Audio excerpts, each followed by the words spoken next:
Bueno, ¿cómo les va? ¿Cómo están? Vamos a continuar con este nuevo video. En esta ocasión, un concepto que me interesa detenerme un poquito para recuperar es algunas cuestiones que tienen que ver con los sentidos y aquello que se va a debatir en esta mentalidad, ¿no? A partir de los sucesos de mayo de 1810 y que tiene que ver con corrernos un poco a partir de, si bien miramos los sucesos de la semana de mayo y habíamos trabajado con anterioridad sobre lo que tiene que ver con la multicausalidad de la revolución, un aspecto interesante que tiene que ver con la idea de la soberanía, ¿no? De cómo se piensa y se debate algunas cuestiones que están más relacionadas a la revolución y los sentidos que asume a partir de mayo del 10. Entonces un punto interesante aquí que recuperamos sobre esta cuestión es cómo pensamos o cómo fue pensado inicialmente esta cuestión del pacto de sujeción, ¿no? Que si bien nos lleva a la pregunta de si este pacto de sujeción se pensó y fue planteado al momento de recuperar o de fundamentar concretamente el derecho a ese proceso de emancipación, o bien este pacto de sujeción llevó en cierta manera a generar un debate, ¿no? Y en ese debate abrir la posibilidad de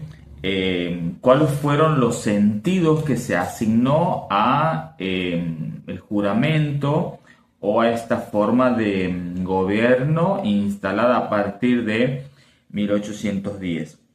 Entonces ahí aparecen algunas cuestiones que ya tienen que ver con uno de los pensadores, ¿no? Uno de los intelectuales de la revolución,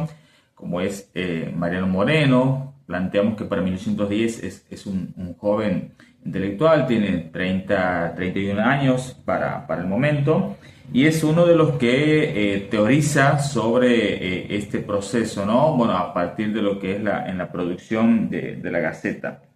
Entonces, uno de los puntos que recupero de un facsimilar del 13 de noviembre de 1810 y que lo quería recuperar para la lectura es los vínculos que unen al pueblo, al rey, son distintos de los que unen a los hombres entre sí mismos.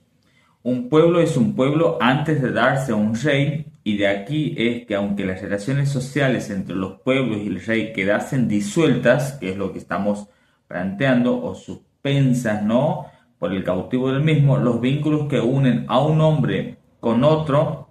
en sociedad quedaron subsistentes, ¿no? Entonces, ahí plantea una cuestión interesante, porque no dependen de los primeros, ¿no? Y los pueblos no debieron tratar de formarse pueblos, pues ya lo eran, sino elegir una cabeza para que los regiese o regirse a sí mismos según las diversas formas con que puede constituirse íntegramente el cuerpo. Entonces ahí aparece esta cuestión de la afirmación de la existencia de un pueblo y de una única soberanía, ¿no? Porque nos preguntamos a partir de esta cuestión que emerge de este concepto que es de una única soberanía que deriva de la formación de este pacto, pero ya no de sujeción, sino de pacto de sociedad constituida. Entonces ahí tiene otro sustento la tendencia a crear un Estado, más allá que entremos a debatir si este Estado asumió un sentido más centralista para pensar en el ejercicio de Buenos Aires o Buenos Aires y los pueblos del interior, o no, pero bueno, ese es otro aspecto que lo vamos a ver en otro de los videos, cómo continúa esto. Pero lo que quiero recuperar es que a partir de este concepto de única soberanía y de este pacto de sociedad, estos líderes que constituyen o que se constituyen en esta forma de gobierno a partir de mayo del 10,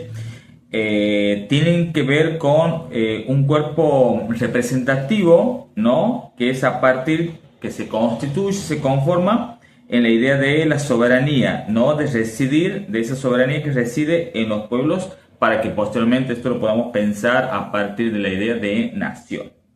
Entonces ahí hay un punto interesante. Otro de los aspectos es que, bueno, si bien Goldman nos plantea, ¿no?, que una vez iniciada la revolución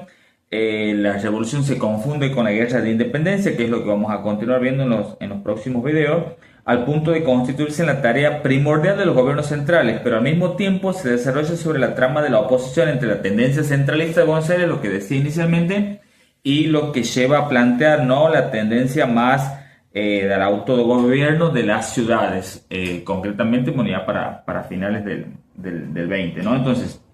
un punto aquí interesante es,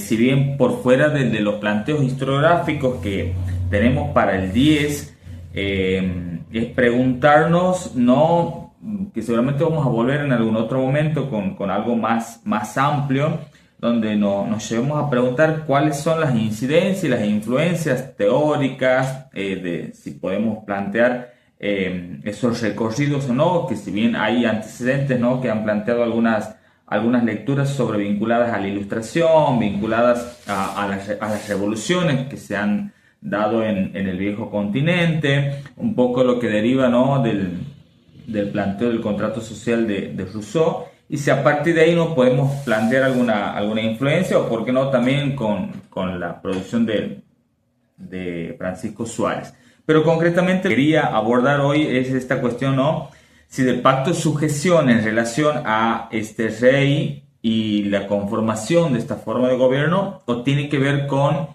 este pacto en virtud del pueblo y en virtud de la sociedad, y cómo ello se vuelve, ¿no?, y se replantea a partir de una única soberanía. Y aquí es donde emerge este planteo que tiene que ver con cómo, para sostener un cierto sentido de autoridad y pensar la idea de legitimidad para estas formas de gobierno, se debe pensar o se debe acudir, ¿no?, a esta idea de una única soberanía en relación a ese pacto con la misma, ¿no? Entonces ahí estos cuerpos representativos de un espacio social, de una sociedad, deben avanzar para constituir esta idea de sociedad. Más allá de que después esta forma de gobiernos se puedan encontrar ante el debate, ¿no?, de la legitimidad desde una bifurcación de sentidos. ¿Por qué? Porque encontramos que es en representación al monarca, como planteamos inicialmente, o podemos no entender que esa representación ya es asumida por este movimiento juntista, y que a partir de ese movimiento Buenos Aires, en representación y además con esta idea de los pueblos del interior, comienza ese recorrido, ¿no? Entonces ahí planteamos ese debate para que sea analizado e interpretado en virtud de las lecturas que puedan tener ustedes. Y para finalizar, la otra cuestión tiene que ver con la idea de autoridad, ¿no? Como esta cuestión de, decimos, ¿a qué hace referencia la idea de autoridad, ¿no? Si bien es un fenómeno político, nos lleva a plantear que tiene que ver también, ¿no?, con cómo se construyen a partir de los acuerdos y a partir de este planteo que se da desde mayo del 10 en adelante, y que autoridad y legitimidad aluden a un proceso, ¿no?, que tiene que ver inicialmente con dos puntos, ¿no? En principio, bueno, esa creencia compartida en esa forma de gobierno, y el principio de legitimidad que se ha entendido, ¿no?, a partir de ese acuerdo entre los gobernantes y los gobernados, que es un punto a mirar en el próximo video, de cómo se instala esa legitimidad y a partir de qué instrumentos se va a tratar de sostener esos acuerdos con los gobernados, y también en este plano territorial, ¿no?, que aparecen algunas resistencias, cómo ese conflicto nos lleva a tener una cierta bifurcación, ¿no?, en estos dos planteos. Por un lado la revolución, gobernar a la revolución, y por otro lado esto que planteamos ahora, ¿no?, que es comenzar a entender que también al lado de la revolución es el proceso de la guerra. Bien, hasta pronto.